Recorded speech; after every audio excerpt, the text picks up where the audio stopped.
আসসালামু আলাইকুম, welcome back to my channel. কেমন আছেন বন্ধুরা? আশা করছি ভালো আছেন। তো আজকে তৈরি করব একটি দুর্দান্ত স্বাদের বিরিয়ানি রেসিপি, যা ঘরোয়া মশলা দিয়ে তৈরি করা সম্ভব। আমি এখানে নিয়ে নিয়েছি ফার্মের মুরগি 1 কেজি মাংস। তো আমি মাংসগুলো এই সাইজ করে কেটে নিয়েছি, দেখতে পাচ্ছেন।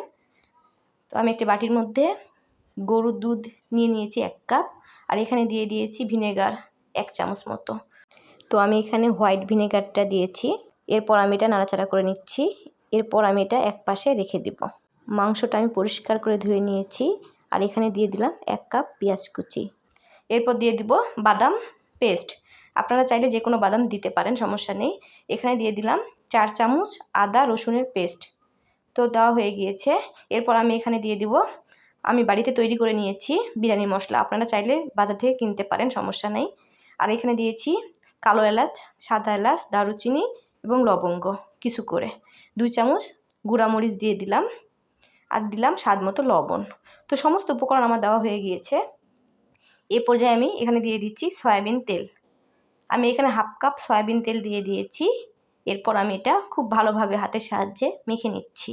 মশলাগুলো মাংসের সাথে যেন ভালোভাবে মিশে যায়, এর জন্য আমি এটি ভালোভাবে মাখতেছি। আর এর মধ্যে আমি দিয়ে দিব 5 থেকে 6টি কাঁচামরিচ। তো কাঁচামরিচের ফ্লেভারটি আমার খুব ভালো লাগে, আপনারা না চাইলে স্কিপ করতে পারেন। আর এখানে দিয়ে দিচ্ছি আমি ওই যে মিক্সড করে রাখছিলাম ভিনেগার আর গরুর দুধ, সেটা। তো এভাবে আমি মেখে মেখে নিচ্ছি ভালোভাবে। আর এখানে আমি খুব একটা পানি দিব না, শুধু হাতটা ধোয়ার জন্য সামান্য একটু পানি দিচ্ছি। এই যে তো হয়ে গিয়েছে, আমি এটি ঢেকে দিচ্ছি। এরপর চুলাটা জ্বালিয়ে দিচ্ছি। চুলাটা স্বাভাবিক থাকবে, সমস্যা নেই। তো রান্না করতেছি। 5 মিনিট হয়ে গিয়েছে। তো আমি এটি একটু নাড়াচাড়া করে দিব। অনেক সময় মশলা নিচে লেগে যায়, যেহেতু এখানে বাদামও দেওয়া আছে, এই জন্য একটু নাড়াচাড়া করে দিচ্ছি। এই তো তৈরি হচ্ছে আমার বিরিয়ানি বন্ধুরা। রেসিপিটা কিন্তু খুবই সহজ, যে কেউ তৈরি করতে পারবেন। আমি এখানে যে বিরিয়ানি মশলাটা ব্যবহার করেছি, সেটি আমি বাসায় তৈরি করেছি। আপনারাও যদি বাজার থেকে না কিনতে চান, সেই ক্ষেত্রে আমাকে কমেন্ট করে জানাবেন, তাহলে আমি একটি ভিডিও তৈরি করব বিরিয়ানির মশলা নিয়ে। তো আমি 20 মিনিট রান্না করার পরে আমার মাংসটা প্রায় 80% সিদ্ধ হয়ে গিয়েছে। তো আমি আরও 4 থেকে 5 মিনিট এভাবে কষাই নিচ্ছি একটু। তো কষানো হয়ে গিয়েছে, আমি এখানে সামান্য পানি দিয়ে দিলাম। আমি এখানে 100 গ্রাম মতো পানি দিয়েছি। তো আবার একটু নাড়াচাড়া করে নিচ্ছি।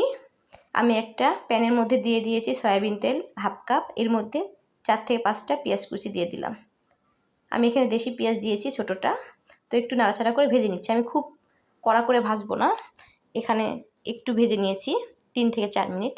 আর আমি এখানে পোলাওয়ের চাল, চিনি গুঁড়া চালটা দিয়ে দিয়েছি হাফ কেজি। আর এখানে আমি ক্যামেরাটা অফ হয়ে গিয়েছিল, দিয়ে দিয়েছি সাদা এলাচ, দারুচিনি, তেজপাতা, আদা রসুনের পেস্ট 1 চামচ, আর 1 চামচ লবণ।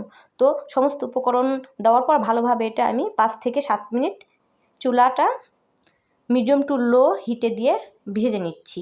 ভাজাটা ভালো না হলে বিরিয়ানিটা স্বাদ লাগবে না, আমি আগেই বলতেছি। পানিটা আমি ফুটিয়ে নিয়েছি, আর পানিটা আমি এখানে 900 গ্রাম দিয়েছি। 500 গ্রাম চালের জন্য 1 কেজি পানি লাগতো। তো আমার মাংসের যে গ্রেভিটা আছে, এটা কিছুটা কভার করবে, এই জন্য আমি এখানে 900 গ্রাম পানি দিয়ে দিয়েছি। এরপর আমি এখানে 5 থেকে 6টি কাঁচামরিচ দিয়ে দিলাম, আর এখানে আমি দিয়ে দিয়েছি তেঁতুল। তো তেঁতুলটা আমি যেহেতু এখানে আলু বোখরা দিই নাই, এই জন্য আমি তেঁতুল ছিল ঘরে, আমি তেঁতুলটাই দিয়ে দিয়েছি। কে কোথায় থেকে আমার এই ভিডিও দেখতেছেন বন্ধুরা, অবশ্যই কমেন্ট করে জানাবেন। আপনাদের কমেন্ট করতে আমার ভীষণ ভালো লাগে। আমি এটি ঢাকনা দিয়ে ঢেকে দিচ্ছি, এবং 80 থেকে 90% চালটা সিদ্ধ হয়ে গেলে আমি এটি ওপেন করব। তো দেখুন বন্ধুরা, আমার বিরিয়ানিটা রান্না প্রায় হয়ে গিয়েছে 90%। তো এই পর্যায়ে এসে আমি যে রান্না করে রাখছিলাম মাংসটা, সেই মাংসটা দিয়ে দিচ্ছি। তো মাংসটা আমার দেওয়া হয়ে গিয়েছে। এবার এটি আলতোভাবে নাড়াচাড়া করে তো উল্টিয়ে পাল্টে নিচ্ছি। চুলা একদম লো থাকবে এ পর্যায়ে। এরপর আমি এটা দমে দিব 20 থেকে 25 মিনিটের জন্য।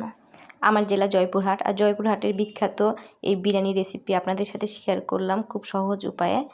তো আপনাদের জেলাতে কোন খাবারটি বিখ্যাত অবশ্যই কমেন্ট করে জানাবেন। আর ফেসবুক থেকে দেখলে আমার চ্যানেলটিকে ফলো করবেন, ইউটিউব থেকে দেখলে আমার চ্যানেলটিকে সাবস্ক্রাইব করবেন। সবাই ভালো থাকবেন বন্ধুরা।